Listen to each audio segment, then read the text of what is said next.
parfum qui t'est dû, la beauté de ton nom, mon âme est perdue. Je veux n'être qu'à toi. Jésus, je t'aime. Reçois du peu que je trouve à donner, tout l'amour que mes yeux n'ont pas su te montrer. Je veux n'être qu'à toi. Jésus, je t'aime. Rien n'est plus beau que ton nom. Rien n'est plus saint que le sang du pardon. Je veux n'être qu'à toi. Jésus, mon roi. Je ne veux rien que vouloir te louer, adorer ton saint nom et ta fidélité. Je veux n'être qu'à toi. Jésus, je t'aime. Je veux porter et laver à ta croix les pensées de mon cœur dans le cœur de tes doigts. Je veux n'être qu'à toi. Jésus, je t'aime. Rien n'est plus beau que ton nom.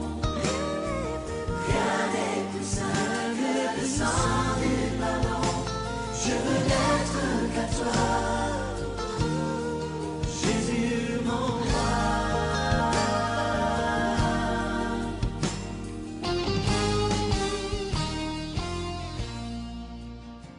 Gloire à toi, l'Éternel des armées. Gloire à toi, les saints d'Israël. Nous te disons merci, Seigneur Jésus-Christ, pour ta présence au milieu de nous. Nous te disons merci pour ta puissance, Père éternel, qui va nous conduire, Seigneur Jésus-Christ, dans la prière. Laisse que la gloire et la puissance te reviennent à toi, seul unique et le véritable Dieu. Tu t'appelles Jehovah Shammah, la domination se repose sur tes épaules. On t'appelle admirable conseiller, mon libérateur, le grand souverain sacrificateur, la lumière qui anime l'univers. Ce que tu es, que nous trouvons, ce que nous sommes. Que la puissance du Saint-Esprit nous protège.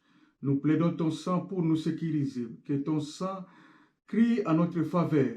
Nous brisons et chassons tout ce qui n'est pas de toi, au nom puissant de Jésus-Christ de Nazareth. Et mes bien-aimés, bonjour à toutes et à tous. Merci d'être avec nous cet après-midi pour partager ces versets qui va nous amener dans la prière. Le titre de cette exhortation, qui contrôle la mort, titre tiré dans le livre de Job, chapitre 1, verset 12. Je vais lire au nom de Jésus-Christ de Nazareth. L'Éternel dit à Satan, tout ce qui lui appartient, je te le livre, seulement ne porte pas la main sur lui. Et Satan se retira devant la face de l'Éternel. Mais bien aimés, nous pensons normalement à la mort comme quelque chose que le médecin déclare qu'il n'y a pas de signe de vie. Lorsque le cœur ne bat plus, que les poumons cessent de fonctionner et le cerveau n'envoie plus de signaux vitaux dans tout le corps, une personne est déclarée morte. Mais bien aimé, l'essence de l'humanité étant la progéniture de Dieu, signifie que tous reçoivent de lui la vie et le souffle. Car en lui, nous avons la vie et le mouvement, l'être et l'être. De lui, nous sommes la race. L'Éternel nous dit, c'est par moi que tes jours se multiplieront et que les années de ta vie augmenteront. Bien sûr, l'esprit ne restera pas toujours dans l'homme, parce que nous sommes poussière et nous retournons en poussière. Nous mourrons qu'une seule fois et ne serons jugés qu'une seule fois. Donc il n'y a pas de transmigration d'un corps à l'autre. Voilà pourquoi l'Éternel dit à Satan, ne touchez pas à sa vie. Donc le Satan ne touche pas à la vie de Job. Donc aujourd'hui, c'est toi et moi, Dieu donne l'ordre à Satan de ne pas nous toucher. Dites Amen. Job était un serviteur fidèle qui craignait Dieu, qui avait une grande richesse et une grande famille. Lors d'une réunion du conseil céleste à laquelle Satan vint aussi au milieu d'eux, Dieu demanda à l'ennemi, donc à Satan, « Avez-vous considéré mon serviteur Job, qui est irréprochable et droit ?» Satan soutient que Job ne serait ni irréprochable ni droit si Dieu ne l'avait pas béni ainsi. Permettez-moi que j'intervienne et il vous maudira. Donc c'est Dieu, que c'est Satan qui est en train de demander la permission à Dieu d'intervenir dans la vie de Job. Malgré ça, Job continuait à louer et à adorer Dieu. Mais bien aimé, que ta richesse ne t'éloigne pas de Dieu. Ne t'éloigne pas de Dieu. Que ta richesse ne t'éloigne pas de Dieu. On dit souvent, l'argent est un bon serviteur et un mauvais maître. Jésus-Christ a averti que les cœurs de l'homme ont tendance à s'enrouler autour de leur trésor. Donc nous cherchons souvent nos biens presque jusqu'à l'idolâtrie. Et peu de gens chérissent Dieu comme il devrait. Jésus-Christ appelle à une décision qui nous permette de vivre satisfaits de tout ce que nous avons. Choisis ce qui est éternel et durable. Car là où est ton trésor, là aussi sera ton esprit. Dans ces défis saisissants, nous sommes à nouveau confrontés à des tensions entre les actions et les paroles pour suivre le Christ. Une question nous est posée dans ces moments difficiles que nous traversons. Donc une question nous est posée dans cette période. Est-ce que nous continuons toujours à louer et à adorer Dieu? La parole de Dieu nous dit, rendons continuellement grâce à Dieu à toutes les choses. N'atteignez pas l'esprit. Donc Satan était autorisé par Dieu à affliger le corps de Job avec des furoncles douloureux, de la tête aux pieds. Mais bien aimés, réalisons la souffrance de Job, l'insomnie, des douleurs, et des dépressions aussi, mais n'a pas eu le droit de prendre la vie de Job, malgré nos souffrances, malgré les problèmes que nous traversons. Donc Dieu ne permet pas à Satan de prendre le dessus dans notre vie. La femme de Job et ses amis prétendaient que Job maudirait Dieu et mourir. Mais Job était au contrôle de tout ce qu'il disait. Job maintenait son innocence et restait toujours dans l'adoration, dans des jeûnes et dans des prières pour mériter une telle épreuve. Satan n'a pas une décision finale, mais ne peut que faire ce que Dieu lui permet pendant la courte période où il est autorisé à être Dieu de ce monde. Lisons un peu 2 Corinthiens 4.4. La Bible nous dit, pour les incrédules dont le Dieu de ce siècle a aveuglé l'intelligence. Vous voyez, il est le Dieu de ce siècle. Voilà pourquoi Satan a demandé à Dieu de tamiser Pierre comme du blé, de l'écrire comme le froment, ce qui signifie de lui passer à une épreuve sévère. Parfois, Satan demande à nous faire passer dans des épreuves. Ces mots rappellent quand Satan a demandé à Dieu la permission de tester Job. Lorsque Satan voulait aussi écraser Simon-Pierre et veut aussi nous écraser comme des grains de blé. Satan espérait ne trouver que des faiblesses, des espoirs et nous emporter. Lorsque nous traversons dans des périodes difficiles, parfois nous sommes dans des murmures, dans des découragements et tout ça. Donc ces faiblesses-là donnent l'accès à Satan de nous écraser.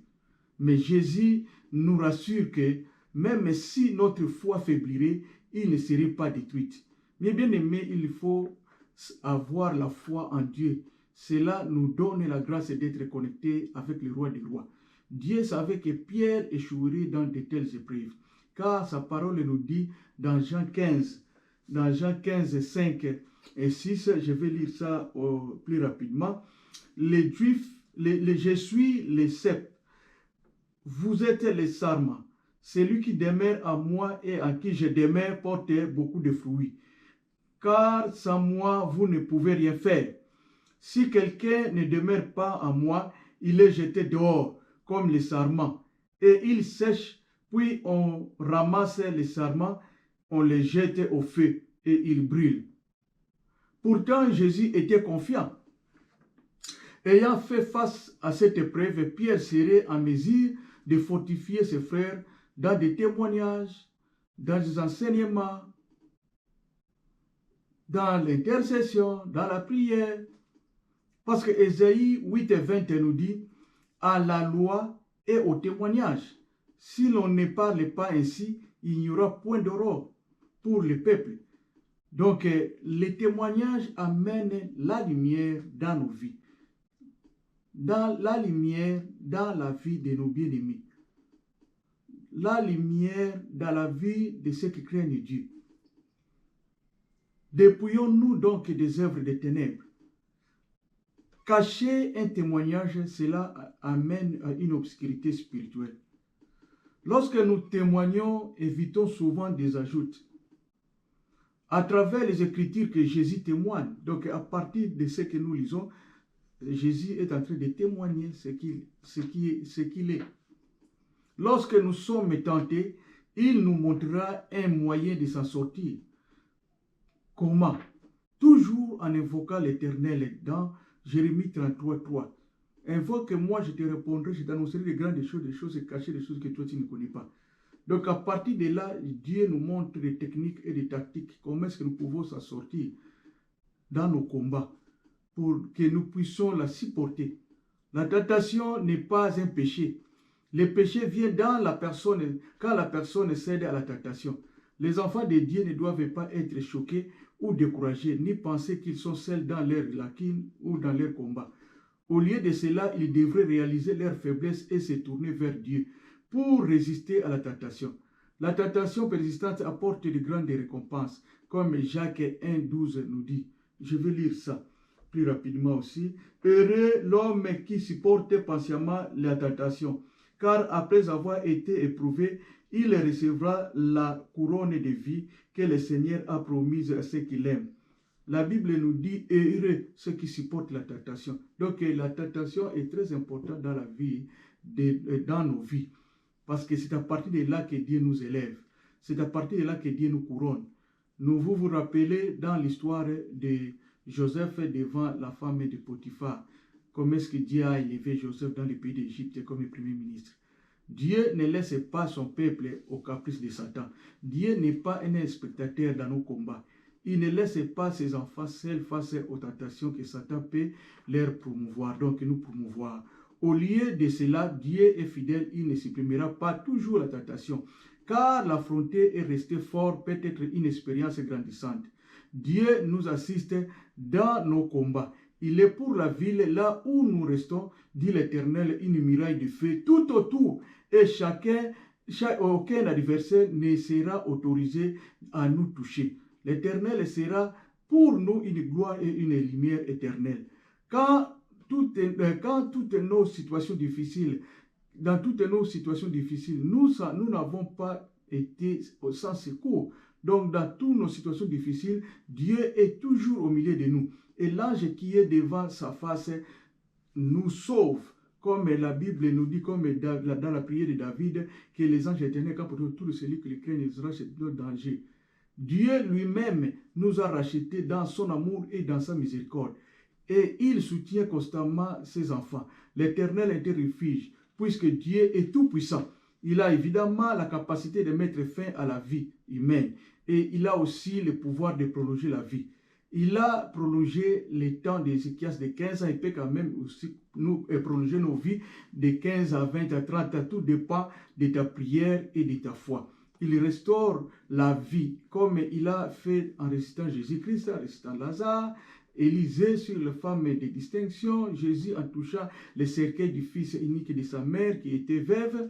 Bien sûr, beaucoup de gens ne croient pas à la résurrection. Mais bien aimé, laisse-moi vous dire que si tu crois, tu verras la gloire de Dieu. Ainsi donc, puisque les enfants participent au sang et à la chair, Jésus a également participé lui-même, afin que par la mort, il a anéanti celui donc qui a la puissance de la mort, c'est-à-dire le diable.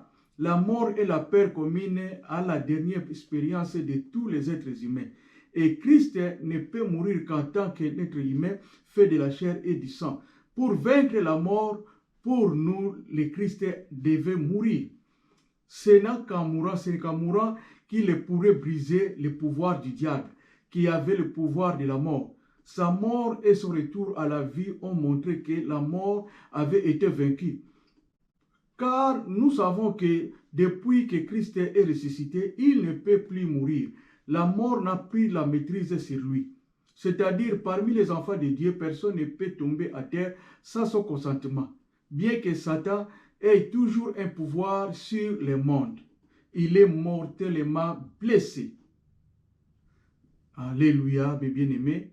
Dieu permet à Satan de travailler, mais avec limite.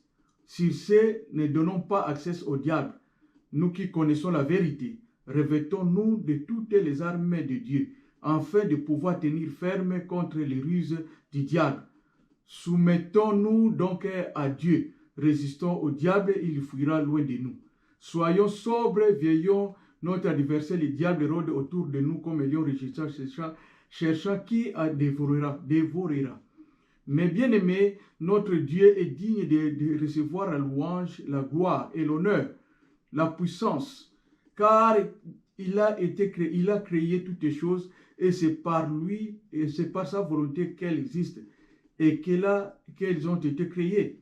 Même si le pouvoir lui fit, donc même si Satan, on lui a donné le pouvoir sur les quarts de la terre pour faire périr les hommes par l'épée, par la famine, par des bêtes féroces, par des virus, par des maladies chroniques, toutes sortes d'accidents. Mais il ne dispose plus le pouvoir dans la vie des enfants de Dieu. Dieu nous fait connaître, je suis le bon berger. Le bon berger donne sa vie pour ses brebis. Mes brebis entendent ma voix et je les connais. Et elles me suivent. David avait une pleine confiance en Dieu et priait. Quand je marche dans la vallée de l'ombre et de la mort, je ne crains aucun mal, car tu es avec moi. Ta houlette et ton bâton spirituel me rassurent. Seul Dieu peut nous ressusciter et nous prévenir de la mort. Et comme Jésus avait ce pouvoir sur son propre corps, cela prouve qu'il était divin. Pilate dit à Jésus-Christ, est-ce à moi que tu ne parles pas? Ne sais-tu pas que j'ai le pouvoir de te relâcher, le pouvoir de te relâcher et le pouvoir de te crucifier? Donc il a dit à Jésus que lui, il a le pouvoir de crucifier Jésus et de les relâcher. Le pouvoir de Pilate n'a pas intimidé Jésus-Christ parce que l'autorité de Dieu l'emporte sur toute autorité humaine. Par conséquent, Jésus lui répondit, « Tu n'auras sur moi aucun pouvoir s'il ne t'avait été donné d'en haut. » Donc, Satan n'a pas le pouvoir dans la vie des enfants de Dieu si Dieu n'en a pas autorisé. Mais bien aimés, Dieu nous protège aussi lorsque nous sommes exposés à des esprits de mort, comme il a fait à Jonas et à beaucoup d'autres. David disait, je ne mourrai pas, je vivrai, et je raconterai les œuvres de l'Éternel. Car celui qui meurt n'a plus ton souvenir, qui te louera dans les séjours des morts. Tu as le pouvoir de nous donner la vie et tu as le pouvoir de la reprendre.